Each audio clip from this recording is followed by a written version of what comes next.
Olá, gente, aqui é Padre Joãozinho, mais uma vez com você aqui na TV Evangelizar, com o programa Rema, uma palavra inspiradora, uma palavra que pode lhe mostrar o caminho, pode dar uma dica. Hoje nós estamos aqui na ESIC. ESIC é a nossa escola de marketing, mas também colégio internacional. Conheça aqui na Vila Auer, você que é de Curitiba e região. E também divulgando hoje aqui, da editora SCJ, o nosso clube de sócios, a Biblioteca do Coração. Está aparecendo aí o site editorascj.com.br. Você pode se inscrever, daqui a pouco eu vou mostrar o que vem dentro desse primeiro box. E como toda semana, nós trazemos um convidado que pode trazer um rema, uma palavra que faz a diferença. E hoje o nome do nosso convidado é Francisco Escorcim. Tudo bem, Francisco? Tudo bem, padre. Muito Hoje obrigado. Hoje em dia Francisco está em alta, né? Papa Francisco.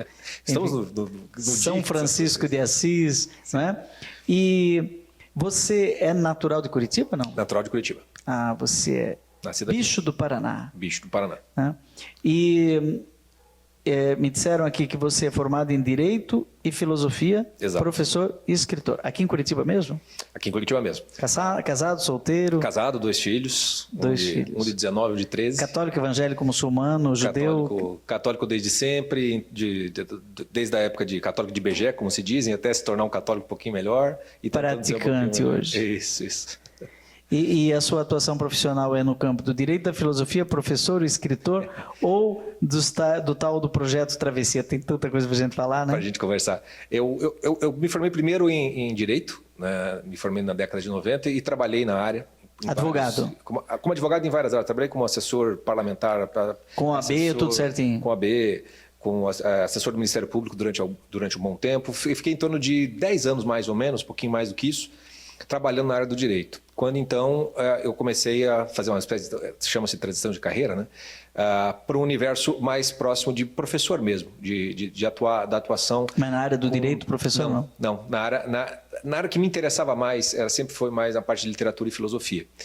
Mas eu nunca havia feito nenhum curso, eu era um autodidata batendo cabeça. Então você era um advogado funcional, tanto faz onde você funcionava, você trabalhava com lei. Trabalhava com né? isso. Aí, mas sempre sabendo que não era com isso que eu queria trabalhar. Tá bom, não havia um conforto profissional para você. E de repente você migra dessa área funcional para uma área profissional mais do coração, ou seja, você vai atrás da filosofia. Exato. Eu costumo brincar que a minha vocação é para ser náufrago, porque quando eu entrei na faculdade de Direito, eu já sabia que eu falei assim, eu não sei o que eu estou fazendo aqui, mas também não sei para onde é que eu vou. Então eu vou ficar onde eu estou, porque, né, afinal de contas, não vai fazer diferença. Então, desde a faculdade, eu sou um sujeito à procura. Náufrago, porque eu estou me debatendo, procurando alguma terra firme. E olha, mas aqui tem um projeto que chama Travessia, daí não é tão náufrago assim, porque você vai... Aí o Travessia já é uma culminação de um processo de resgate pessoal. Para não naufragar. Para não naufragar, me manter à tona durante muito tempo. E através da literatura, da filosofia, foi como eu fui começando a me achar. Mas aí na filosofia você estudou aqui? Não, aí fui fazer um processo meu autodidata. Autodidata. Porque também fui favorecido pela emergência da internet, onde você acessa muita coisa. E algum autor que te encantou mais? O autor que talvez tenha mais me marcado, até de forma meio simbólica, foi Ortega y Gasset, um filósofo espanhol, das circunstâncias. que é justamente de onde veio ele tem uma passagem famosa sobre a ideia dos náufragos, quando ele fala que o sujeito que está perdido, se ele sabe que está perdido, ele já começou a se encontrar. Então ele fala assim, eu só acredito nas ideias dos náufragos. Eu falei assim, é esse negócio aí que eu sou, porque perdido eu sei que eu estou. O Ortega tem muito aquela coisa de se situar, né? O seu lugar. E você estava procurando, você estava procurando o seu lugar. Exato. E aí, de mãos dadas com o Ortega, você... Exato. É espanhol ele, não é? É espanhol, ele é espanhol. Então, quando eu comecei a fazer uma transição para fora, foi para começar a trabalhar num sentido mais de orientação existencial mesmo, através de filosofia, através de literatura. Procurei assim... Já era casado? Já era casado, já tinha o primeiro filho. Tentei procurar... acho que vou dar aula de literatura para adolescente. Mas eu dei uma palestra no Colégio Sagrado do Coração de Jesus e eu vi que não era para mim, eu ia ficar doente. Fiz um trabalho com professores da minha faculdade de Direito da PUC. Tinha um ex-professor meu que me chamou para fazer um trabalho com a pastoral sobre a espiritualidade de Marcelino Champagnat na época. Então eu tive contato com os professores e também todo mundo reclamava muito daquilo. Eu falei assim, se eu for entrar no sistema formal de ensino, eu acho que eu vou ficar doente. Então eu falei, quer saber? Eu vou Aí não era para ser advogado, não era para ser professor, não era pra fazer nada. agora? Exatamente. Aí eu fui para o universo dos cursos livres. Aqui em Curitiba tem um tradicional que é o Solar do Rosário, por exemplo, onde lá eu participei de alguns cursos e fiz uma oficina de vocação. Que a ideia foi sempre assim, ajudar outros náufragos como eu, a tentar se achar nessa vida. Nesse processo, então, que daí já vão alguns anos... Achar o seu rema. Exato. Rema é isso, né? Palavra inspiradora, palavra senha. Isso. Qual é a senha? Qual é a chave? Qual é a chave? Que dá a viradinha. Aí nesse processo é que daí sim chegou uma certa altura em que eu falei assim, não, eu preciso agora fazer um curso de filosofia, porque eu tenho que ter uma noção mais sistemática de tudo aquilo. E aí eu fui fazer o curso muito tempo depois. Muito tempo depois. E aí, curso sim, formal ou livre? Formal, mas Você entrou na faculdade EAD, ou não? Sim, mas aí fiz por EAD. Fiz pela Uningá, numa parceria que eles tinham. E foi recente agora, na época da pandemia, como não tinha outra condição, era tudo à distância. E aí você fez 3 anos, alguma coisa assim? Fiz isso, exatamente. Fiz os 3 anos para ter aquela coisa. Quase tudo que eu vi na faculdade eu já tinha meio que estudado, meio que por conta. Teve que fazer TCC? Sim. E aí qual foi seu tema? Todo o processo. O meu TCC, porque antes de entrar na faculdade, eu tinha feito aulas com alguns professores da Universidade Federal de Filosofia. E eu cheguei a montar um projeto para tentar mestrado na Federal aqui do Paraná, com o tema que era o conceito da analogia em São Tomás de Aquino. Porque um dos focos da minha atuação foi sobre a educação da imaginação e formação de imaginário. E a analogia é a linguagem da imaginação. E eu queria aprofundar um pouco mais isso. No ano que eu estudei com esses professores para montar o meu projeto, eu já vi que eu não precisaria fazer o mestrado para ter aprendido aquilo que eu precisava. No fim das contas, acabei não entrando, a faculdade não aceitou o projeto, não sei por qual razão, então eu fiquei com esse projeto na mão. Aí, quando eu fiz a faculdade de filosofia, eu adaptei esse projeto ao propósito do TCC. E aí você trabalhou? A linguagem do imaginário com criança? Aí sim. Eu trabalhei mais com os pais, não diretamente com crianças. Embora eu tenha feito alguns trabalhos voltados para a criança, eu me preocupei muito mais em trabalhar com a imaginação e o imaginário dos pais. Porque, para mim um dos problemas... Uma espécie de pedagogia ou... Dá para se encaixar também nisso. Porque, para mim, assim, o exemplo arrasta e o discurso ele complementa. Então, se o pai quer, por exemplo, que o filho leia livros de literatura, mas ele não lê, não vai adiantar de nada, né? O filho precisa ver o pai e a mãe dando exemplo daquilo que os pais dizem que é bom, né? Não adianta falar o que é bom e fazer o contrário.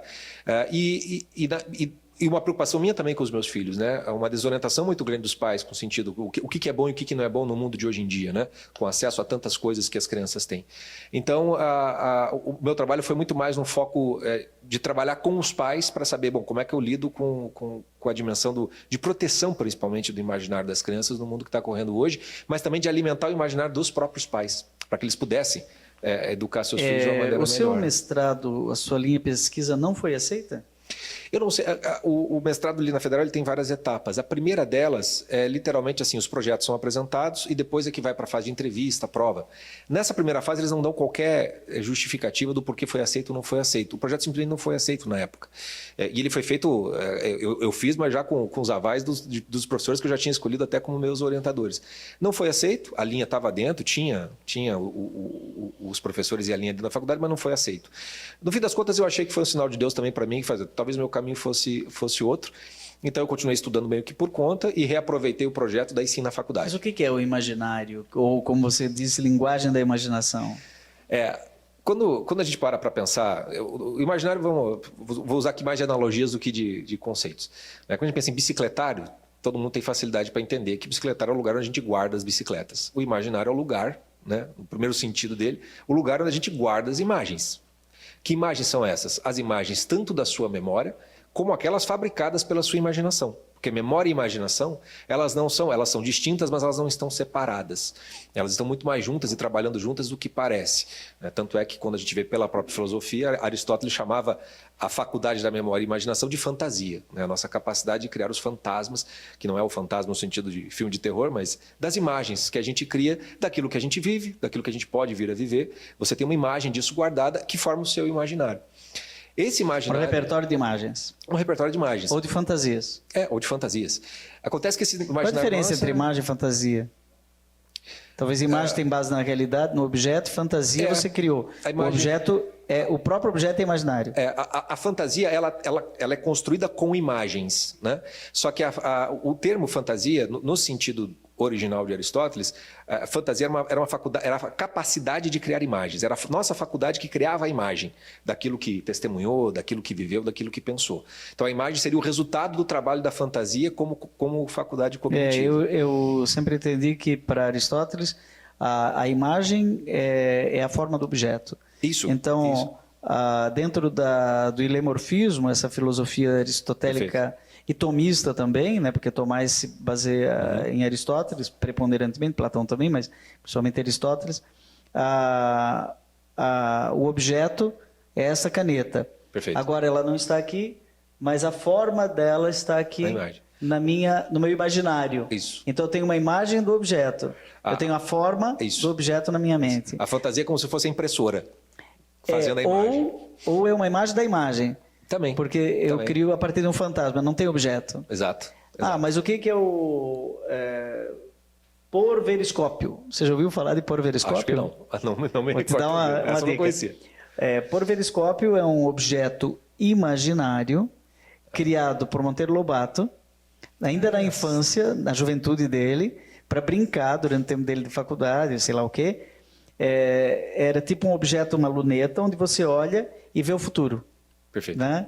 Ou ver o porvir. Né? Então, porveriscópio. Entendi. Interessante. Muito e é o legal. imaginário. E aí ele criou a literatura infantil do Sítio Pica-Pau Amarelo e tal, a partir desse olhar de... Bom, imaginário, mas é fantasia. A cuca não existe. Não tem um objeto cuca. Né? Exato. Não tem objeto... Tem até baseado em alguns. Visconde de Sabugosa, a Anastácia... O Saci Pererê, tem elementos de realidade que criam a fantasia dele, mas fantasia em estado puro se cria a partir do que não existe. Exato. E em geral, a imaginação ela trabalha por associação e combinação. Então, quando a gente pega, por exemplo, a própria cuca, como se fosse uma espécie de dragão, quando a gente para pensar o que é um dragão, bom, ele é um jacaré com asas que cospe fogo, né? Isso. Então você mistura elementos de imagem por isso a analogia. Criando algo novo. Aí você tem uma analogia e você constrói um mundo fantástico, um mundo fantasioso nesse sentido. Não existe na vida real, mas a imaginação é capaz de criá-lo com base em elementos de realidade. Nisso a gente vai para o mundo da arte. O mundo da arte, da literatura, do cinema, porque também as histórias são fictícias. Por mais que sejam baseadas em fatos reais, algumas dessas histórias também são construções imaginárias com base nessas associações e nessa analogia. Então você constrói tudo isso. E por isso que o nosso imaginário ele nunca é nosso só. Tem o seu imaginário pessoal, mas ele está encaixado dentro do imaginário comum, do seu tempo. Uma espécie de inconsciente coletivo? Vai se acabar ficando nisso, né? Os conceitos dentro da psicologia vão acabar trabalhando precisamente nisso. Quer dizer, a gente nasce num capítulo de uma história, dentro da nossa família, dentro da nossa sociedade, no qual você já tem crenças, você já tem valores, você já tem histórias que já estão permeando. Fantasias sociais. Fantasias sociais. Ali naquela rua tem aquela casa é mal assombrada. Exato. É uma fantasia. Ela não é mal assombrada e nem existe fantasma. Mas todo mundo acha que sim. Todo mundo acha que sim. E dependendo do contexto, modifica-se o imaginário. Né? O imaginário nosso, do católico, por exemplo, do século XXI, ele não é o mesmo do católico do século I. Quando eu trabalhava numa roça do Vale do Paraíba, não vou dizer onde é, tinha lá uma senhora que era catequista, ela nunca queria dar catequese depois das 5. Tá. E aí o padre da paróquia, um teólogo rigoroso, cartesiano, né, que já faleceu há pouco tempo, perguntou para ela, Dona Teresa era o nome dela, Dona Teresa, mas por que a senhora... Não, porque eu tenho que ir a pé para casa e vai ficar no escuro. E a senhora tem medo? Tenho medo. Medo do quê? Do Saci Pererê? Ele perguntou. Porque lá eles acreditavam que o Saci Pererê morava no bambuzal. Né? Uhum. E realmente não tinha luz. Era uma roça mesmo, né? Tá. Aí ela disse assim, eu não acredito em Saci Pererê. A senhora não acredita? Mas então por que tem medo? Eu não acredito, mas eu respeito, padre. Ou seja, acreditava. Ela talvez não tivesse a crença, mas ela tinha a fantasia. Sim, ela compartilhava esse inconsciente coletivo. Exato, ela está dentro desse imaginário e vivendo em função dele. Aquele famoso, não creio em bruxas, mas que elas existem. É verdade. Acaba se construindo isso. Então, o imaginário ele acaba sendo nosso. Nós temos o nosso imaginário, talvez fosse, dá para a gente colocar, é a nossa memória. Nosso conjunto de imagens que estão guardadas dentro de nós. Mas nós comungamos de imagens que são emprestadas de fora para dentro. Né? Boa parte, por exemplo, da nossa própria história pessoal, os primeiros anos de vida, é uma história contada por outras pessoas. Você acredita que o repertório de imagens condiciona o olhar sobre a realidade? Por exemplo, eu estou vendo aqui uma casa verde. Você passou para chegar aqui nesse estúdio numa casa verde, na mesma que eu estou vendo, mas você vê outra. Por quê? Porque a que você vê é condicionada pelas imagens que você tem na sua mente, que é totalmente diferente, ou preponderantemente diferente das imagens que eu tenho. Sim. Talvez aquilo que... Estou levando uma coisa que eu... Não devia contar isso aqui, porque isso é um programa sério, não é uma emissora católica, né? Mas essas coisas de rede social que eu achei tão divertida, que a mulher chega para o marido, porque as mulheres são cruéis, né? Ela chega para o seu marido e apresenta um celular dizendo, olha que bonito, olha só que legal. E é uma moça muito bonita, insinuante, com uma camisa de jogo de beisebol número 7. Né? E aí ela tira e pergunta qual era o número que estava na camiseta. Aí ele fica vermelho. Não faz a verdade. Ele diz assim, era... Pode mostrar de novo? Ou seja, ele não teve olhos para ver o número. Sim, não é? sim. Porque ele tinha um outro repertório de imagens. O que ela via ali Sim. era a camisa. Perfeito. O número 7. E ele não, ele estava vendo outras coisas. Prestando atenção em outra coisa. E ela queria saber o que ele estava vendo. Perfeito. Quais eram as imagens dele. Perfeito. E ele se traiu. Essa diferença de atenção vai gerar imagens diferentes. Isso acontece entre pais e filhos? A educação das imagens? Muito. Às vezes o pai está falando uma coisa, né, ou ensinando uma coisa, e a criança pode estar entendendo aquilo de uma maneira completamente diferente. Por isso que eu digo que às vezes a coerência entre o discurso e o exemplo é fundamental para que a criança entenda perfeitamente. A imagem do pai encarne de alguma maneira, principalmente valores. Gente, Papo Cabeça também faz parte do Rema, né? Nós estamos aqui numa conversa filosófica deliciosa sobre laboratório do imaginário, fantasia, fantasmas, crenças, educação dos pais, e daqui a pouco vamos falar de contar histórias para a criança, a importância de fazer isso, tudo isso trocado em miúdos. Mas vamos fazer um intervalinho, tomar um gole d'água e voltamos já. Não perca mais nenhum vídeo da TV Evangelizar. Inscreva-se agora. Estamos de volta com o programa Rema, aqui pela TV Evangelizar. Rema é uma palavra inspiradora e hoje falamos de inspiração. Francisco, estávamos falando sobre fantasia, imaginação, e você disse que você trabalhou isso e trabalha principalmente com os pais em relação aos filhos. Uhum. Qual a importância de um pai e uma mãe utilizar o potencial imaginário das crianças? Porque a criança tem muita facilidade de imaginar.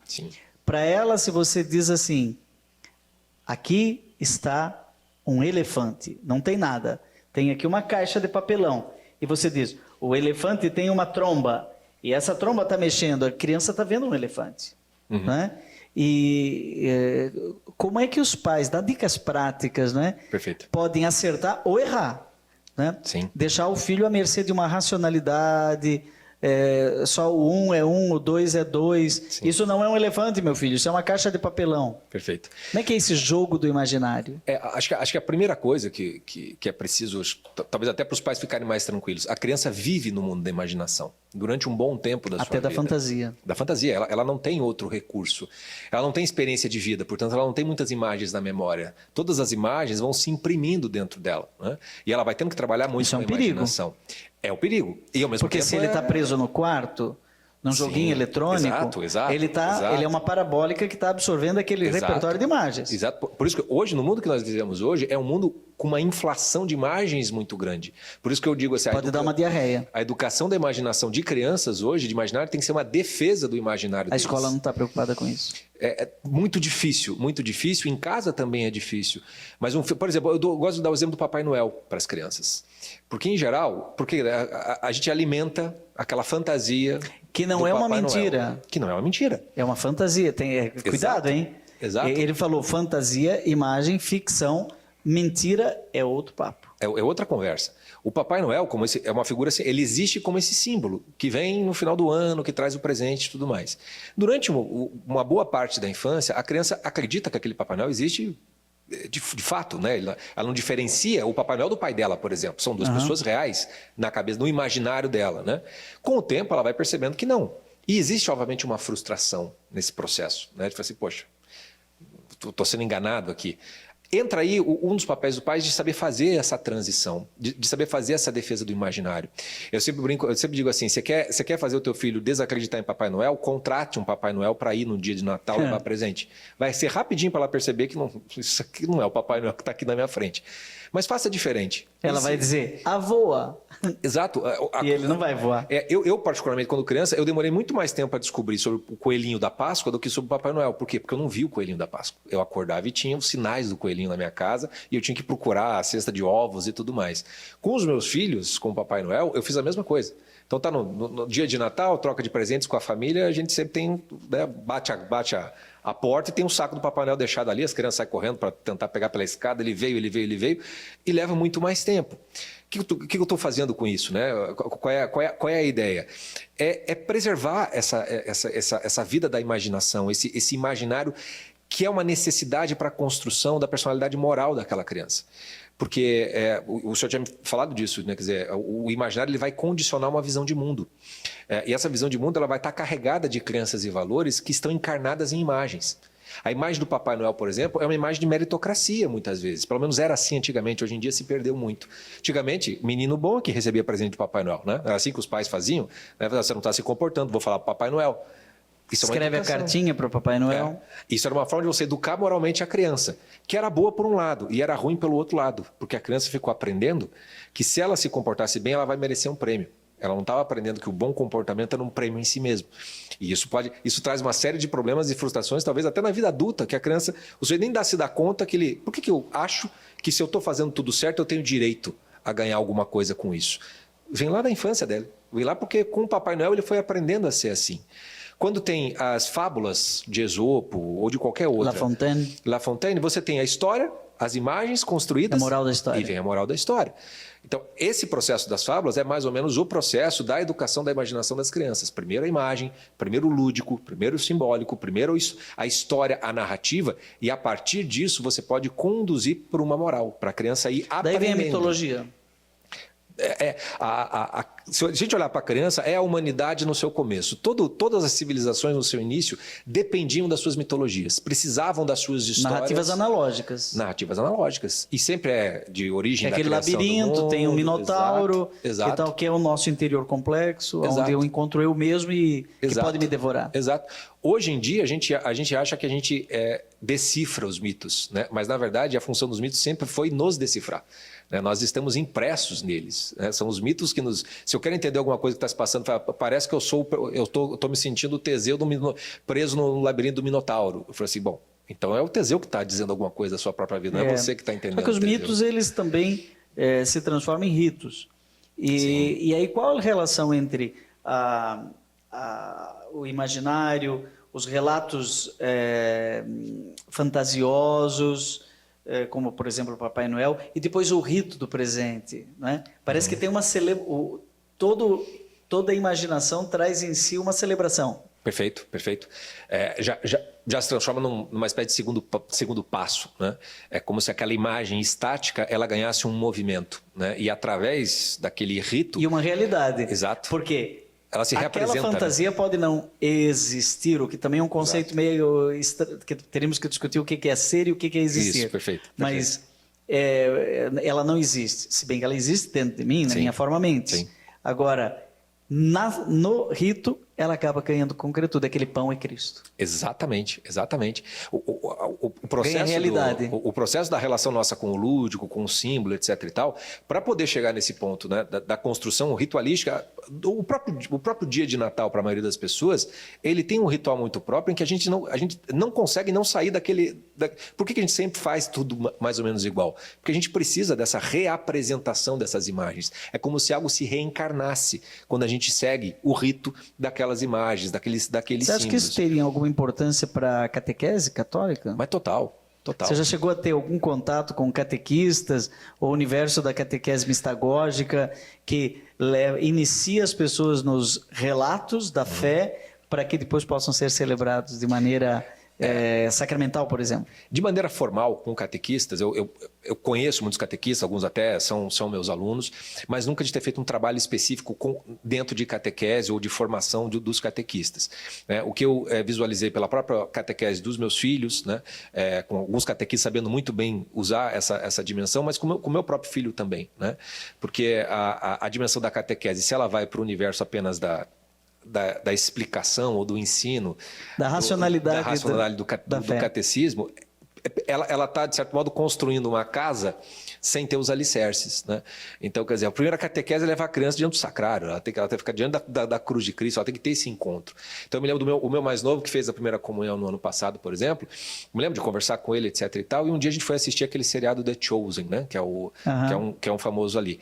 E ele vibrava com aquele seriado. Eu assistia aquele seriado, eu falava assim, não sei se esse negócio aqui vai fazer tão bem assim, não sei se era bem assim, isso aqui. Fiquei meio preocupado com aquilo. Ele vibrou com aquilo, queria assistir mais, porque aquilo ganhou vida, ganhou uma imagem para ele que na catequese nem sempre se conseguia fazer. Porque às vezes não se traduz na catequese a fé, se traduz a crença. Perfeito, perfeitamente. Que a crença é a racionalidade do imaginário, a racionalidade da fé. E a fé é muito mais do que a crença. Perfeito. A fé não é fé em quê, mas a fé em quem. Sim. Então tem uma pessoa, por isso Jesus não tinha um credo. Né? Um repertório de verdades, ele era a verdade, ou é a verdade. E nesse caso, a catequese de Jesus era de parábolas. Que é o quê? Perfeito.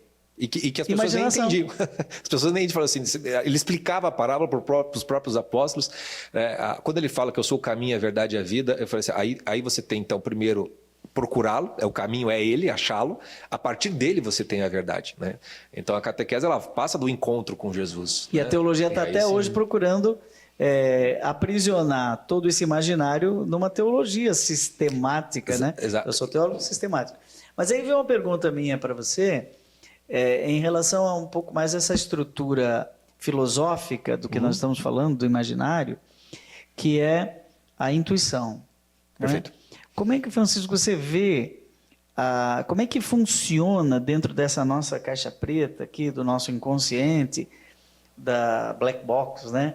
A questão da intuição e da razão, porque parece que a racionalidade prende tudo isso em conceitos. Perfeito. E daí nós somos escravos de uma silogística, né? Sim. Alguns são sofistas, né? Outros são filósofos reconhecidos e tal. Então ele disse a verdade. Ele disse a verdade. E aí conhece-te a ti mesmo. É tanto esse princípio socrático. Mas a intuição parece que está para antes e depois da racionalidade. Perfeito. Você, que é um estudioso do imaginário, deve ter um pouco aquela coisa do Bergson, né, da intuição, outra forma de pensar o tempo, por exemplo. Não o tempo duração, mas o tempo sensação, por exemplo. Sim, sim, tempo subjetivo. Tempo subjetivo. Eu gosto, eu sou da linha clássica, né? Então o conjunto das faculdades cognitivas ou as teorias em torno das faculdades cognitivas, eu vou ali junto com Aristóteles, com Platão, Santo Tomás de Aquino, com a intuição sendo quase que a nossa capacidade de testemunhar a realidade daquilo que a gente prestou atenção. Então a intuição é simplesmente, eu faço analogia com a testemunha de um crime. Uma testemunha de um crime, para ela saber o que aconteceu, ela não precisa chamar a polícia, nem o juiz. Né? Para saber o que aconteceu, ela viu o que viu, pronto, ela testemunhou aquilo. Né? Se for para fazer alguma coisa, aí sim você vai ter que precisar da polícia. Mas para saber o que aconteceu, aquilo que você viu com seus próprios olhos está dado ali. A intuição ela tem essa característica automática, natural. Tem gente que chama de sexto sentido, mas costuma entender como se fosse um sentido esotérico. É sexto sentido porque a intuição parece com os 5 sentidos. Quando eu bato o olho em alguma coisa, eu vejo aquela coisa. Né? A intuição, ela se parece com a visão, com a diferença de que só existe intuição daquilo que você presta atenção. Sempre dou exemplo para os meninos na escola, eu falo assim, quando você está na sala de aula, o professor está lá, explicando, mas você não está prestando atenção, está entrando por um ouvido e saindo pelo outro. Se ele resolver fazer uma prova surpresa no final da aula, lascou-se, você vai mal, porque você não aprendeu nada. Aquilo foi uma informação que entrou e saiu. Se você prestou atenção, é diferente. E quando você presta atenção, a intuição capta a presença daquilo. Só que a faculdade da intuição ela não dá nome para aquilo que você percebeu. ela não diz como você se sente em relação àquilo que você percebeu, ela não pensa a respeito daquilo que você percebeu. Então você vai precisar dar nome para aquilo, você vai precisar dar nome para o que você sente, e às vezes a intuição é insuficiente e você vai fazer perguntas. A faculdade da razão é basicamente quando você pergunta: o que é isso? Por que é assim? Para quê? Estamos no conjunto da faculdade da razão. Entre uma e outra, nesse processo que dá para a gente chamar meio de psicológico, né, existe aquilo que fica no meio campo. Para que a razão possa funcionar, a gente precisa então da imaginação como faculdade mediadora. Das imagens a gente vai construir os nossos conceitos. Então, quando vai para esse universo da catequese que a gente estava falando, se a gente fica apenas com o discurso, não transforma isso em algo que a criança ou a pessoa intua de modo imediato, aquilo se perde, aquilo fica só palavras ao vento. Interessante. Assim, dando continuidade, né, ao que você está dizendo e até completando, dentro da nossa mente, da nossa cachola, né, existem essas imagens, mas também existem conceitos. Alguns conceitos que são enunciados e outros denunciados, outros apenas em germe. Eu não sei bem o que é, às vezes eu não sei, eu estou entendendo, mas eu não sei dizer. Perfeito. Ele não está codificado em palavras. Perfeito. Ele não foi dito. Ele é quase que um conceito mistérico. Perfeito. Né? Mas há um intus, um interior. Né? A inteligência é a capacidade humana de ler o que está dentro. Intus legere. E a intuição é essa mediação. Agora, eu tenho a impressão de que na entrada da caixa preta nós temos um grande input, né? Que é o input da razão, do trabalho, do estudo. Isso que você falou, a criança vai absorvendo, ela é uma parabólica, né? Uma esponjinha. É uma esponjinha. E vai jogando tudo aqui dentro. Perfeito. Né? Tudo aqui dentro nesse lugar que eu não tenho acesso. Perfeito. Né? E aqui tem uma output. Né? E dentro dessa caixa preta acontecem sinapses simultâneas. Né?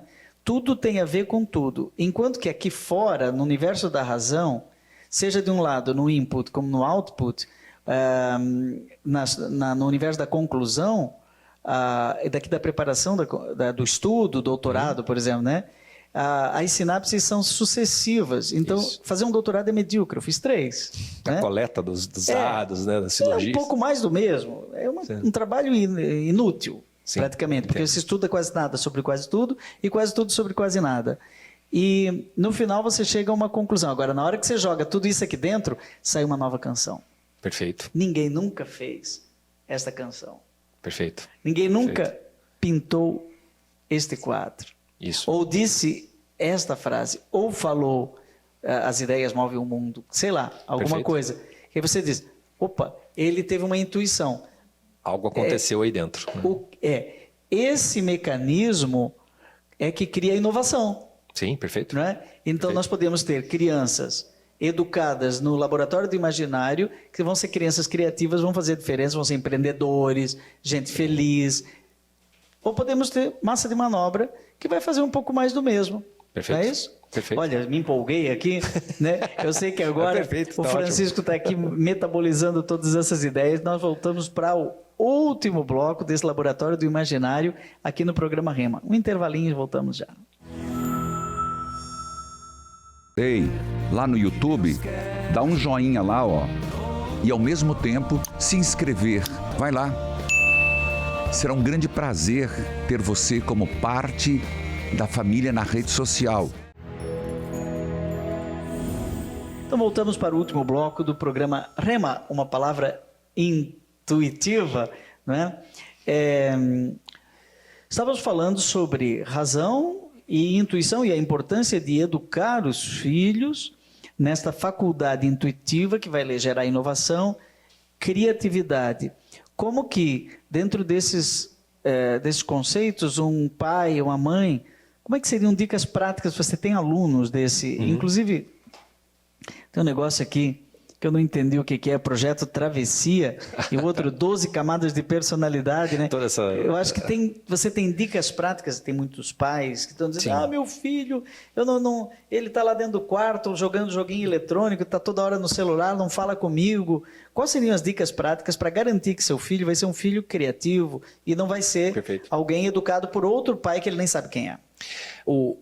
Acho que o importante, o mais importante para o pai é ele saber que se ele for professoral demais com seus filhos, se ele for ali pegar o catecismo e praticamente tentar introjetar o catecismo dentro da cabeça do filho, vai funcionar muito pouco, até pelo processo que o senhor estava falando do input ali. Agora, tem uma coisa que funciona muito mais, e o próprio exemplo, nosso exemplo escolar da época de escola mostra isso. Às vezes o professor passou uma aula inteira explicando alguma coisa, mas é só quando ele te dá um exemplo daquilo, que é como se aquelas palavras encarnassem numa imagem, que você intui. Então, aquela imagem colocada, eureka, entendi aquele Eureka. Negócio, percebi. Teve um insight, teve epifania, seja lá o que for. Talvez é um insight, né? Um insight. Conectou alguma coisa aqui que às vezes até você ainda não consegue elaborar em palavras para você, mas você já tem uma imagem. Você já tem alguma coisa que, se você lembrar do exemplo da imagem, você já consegue entender aquilo, ainda que talvez não possa explicar.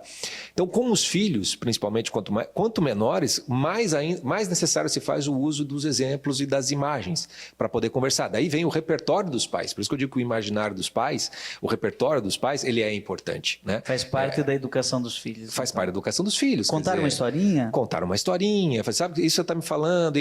Não precisa ser um contador de histórias, mas ter várias histórias para que o filho possa entender, às vezes, alguma coisa que está se passando com ele. Né? Algum drama que ele viveu na escola, ou que ele viveu no dia, né? Ou então se o pai está preocupado que o filho só fica no celular, alguma coisa, uma forma de tirá-lo, dar alguns exemplos. Negócio, e está mudando uma coisa na minha cabeça aqui. Eu fui muito fã das músicas infantis. Eu sou músico, então estudo muito isso daí. E depois de um tempo eu comecei a receber críticas, tanto de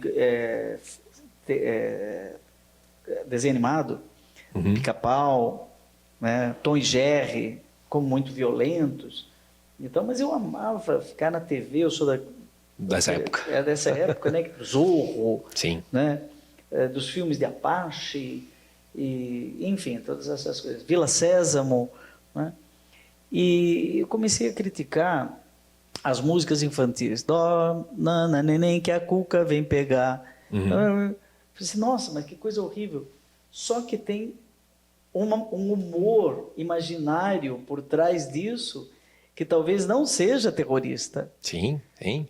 Talvez seja a fantasia que tem fantasmas, né, perigosos, sim, dos quais o filho não vai ter medo. Então ela está educando o filho, olha que coisa impressionante, ela está educando para enfrentar a vida, onde vão vir fantasmas, não fantasmas, realidades. Chesterton tinha uma frase absolutamente genial sobre isso. Ele dizia assim, as crianças precisam conhecer histórias de dragões, não para saber que dragões existem, mas para saber que eles podem ser derrotados. Se a gente olhar as fábulas, elas são, você pegar os originais das fábulas, é sangue, é morte, é um monte de coisa horrorosa. É sim. Tem um monte dessas coisas, o Pica-Pau e tudo mais está dentro dessa tradição. Por que a gente precisa fazer isso? Porque a gente não vive Tom e Jerry, o rato nunca perde. Nunca perde. Ele foge o tempo todo, mas ele sempre ganha. Sempre se dá mal. E o gato cai e a bomba explode e em seguida ele está vivo de novo. Ele tem muito mais do que 7 vidas. Exato. Então, as crianças também precisam conhecer o mal para poder se proteger dele. E essa talvez seja uma forma legítima de passar a realidade malvada do mundo para uma criança sem que ela possa se... Sem dúvida alguma. E cada idade tem, obviamente, né, tem que ter os seus cuidados. Né? Por exemplo, para um adolescente, uma obra como O Senhor dos Anéis, do Tolkien, onde o herói principal é aquele que tem que segurar o anel e ele é fraco para aquilo, quer dizer, ele tem que resistir ao mal, mas pela sua própria fraqueza, no final das contas, aquilo educa e catequiza muito mais os jovens do que parece. Só que... eu tenho a impressão de que o que a gente faz com chocolate tem que fazer com a informação para a criança. Perfeito, exatamente. Porque a criança quer comer, e aí ela come um pouquinho, ela quer comer mais. Exato. Ela não quer mais almoçar, ela só quer comer doce.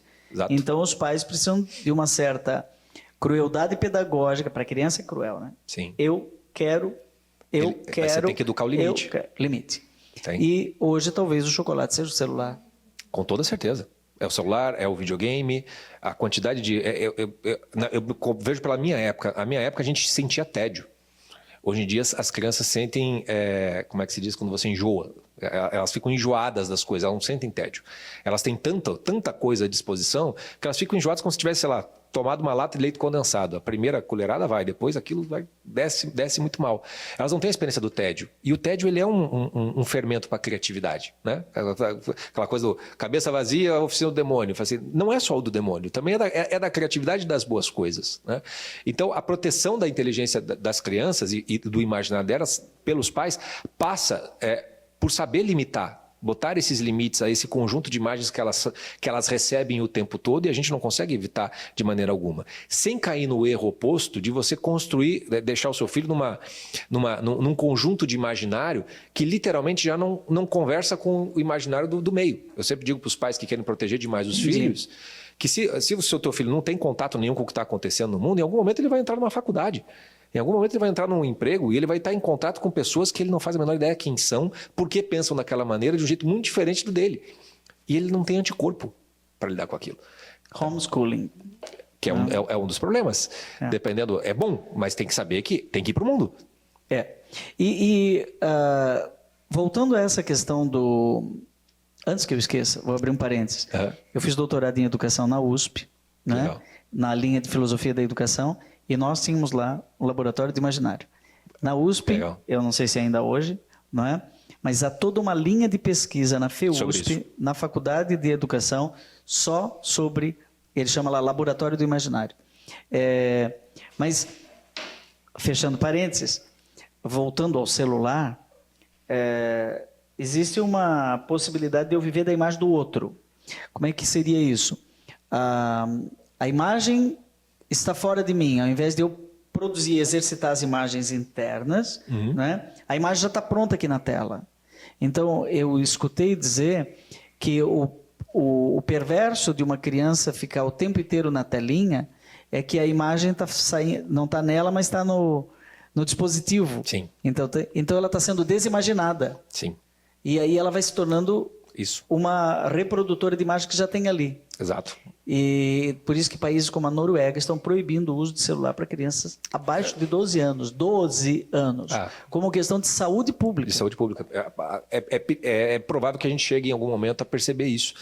Hoje em dia eu gosto de um filósofo teuto-coreano, não vou ousar dizer o nome dele, mas ele tem pensado muito a respeito disso, sobre a nossa relação com esse meio virtual. Ele mesmo quer uma volta às coisas. Ele diz que é muito diferente você ler um livro pegando um livro do que ler um livro digital.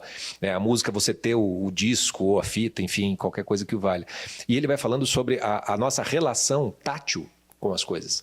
Como tudo é muito limpo, como tudo é muito liso, como todas as coisas têm de ser meio que transparentes e fáceis. Ele vai dando uma série de exemplos das próprias obras de arte que são feitas. Hoje em dia já não é mais... a obra de arte, ela tinha algo que tinha que te encantar a inteligência. Né? Com o tempo, a gente entrou na época da indústria Você foi no Museu do Ipiranga depois que foi inaugurado?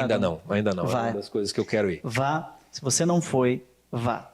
Eu fui, fiz uma visita de 1h30, mas eu quero ir para ficar ao menos uma manhã. E eu acho que dá para ficar o dia inteiro, porque, aliás, foi o Laboratório do Imaginário da USP e todo o pessoal da USP que deu um novo conceito de museu tátil. Que legal. Então, é aí o que você está falando. Por exemplo, tem lá o Descobrimento do Brasil, né? E aí tem uma parte dele que foi feito eu acho que em impressora 3D, né? Em que você pode experimentar... E aí cegos podem fazer. Perfeito. Mas todos nós temos nossa cegueira. Sim, né? Com certeza. E aí você escuta. Com certeza. E daí você cheira. Isso. E você chega perto da obra. É bem diferente. É muito diferente. É muito diferente. E quando você tem entra no aspecto apenas de se entreter com as coisas, né, começa a tudo ficar igual. Um grande filme, por exemplo, uma grande música, quando a gente só quer entretenimento com essas coisas, a tendência é que a gente queira sempre da forma mais fácil, mais facilitada. Então, os filmes começam a se repetir sempre a mesma fórmula, que é aquela que já sabe que agrada o consumidor. Quando você vai para a música começa a ficar cada vez mais curtinha, cada vez mais direto para aquilo que você gosta. E hoje eu acho que a gente já entrou num ponto em que a gente já nem se entretém mais. A gente só se distrai com as coisas. Ô, Francisco, quando a gente fala imaginação, Normalmente a gente pensa numa imagem visual, Isso. né? Uhum. Um cego tem outras imagens visuais que ele nunca viu uma árvore, cego de nascença. Perfeito. Então ele tem uma imagem formada a partir do tato. E do som. Né? E do som. Perfeito. Ou seja, eu também sou um pouco cego. Então, a imagem que eu faço das coisas tem a ver com cheiro, com tato, com olfato, né? Uma das coisas mais importantes de se educar uma criança tem a ver com o mundo emocional dela, com seus afetos, com seus sentimentos, dela aprender a dar nome. Para ela aprender a dar nome, ela precisa aprender a reconhecer. A imagem de uma tristeza, por exemplo, é uma imagem musical. Ela é um processo no tom tempo. menor. Exato. A importância da música. Né? Quer dizer, a música vai formar o símbolo daquilo que a criança... Eu sempre dou esse exemplo para meus alunos. Eu era um jovem muito confuso comigo mesmo. Eu gostava da banda Legião Urbana na minha adolescência e tinha uma música que ele cantava assim: acho que não sei quem sou, só sei do que não gosto. Eu falei assim, é isso que eu sou. Eu também não sei. Não sei quem eu sou, mas eu sei que não gosto. Logo, aquela música dizia de mim mais do que eu conseguia dizer de mim mesmo. E isso é uma forma de, através de uma imagem musical, expressar algo a meu próprio respeito. Quando eu agora estou aqui em Curitiba, na ESIC, né?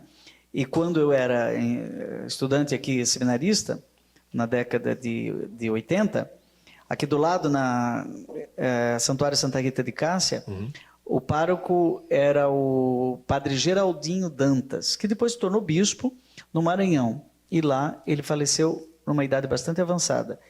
E ele dizia para nós assim: olha, quando você for assistir um filme, né, assista pelo menos 4 vezes.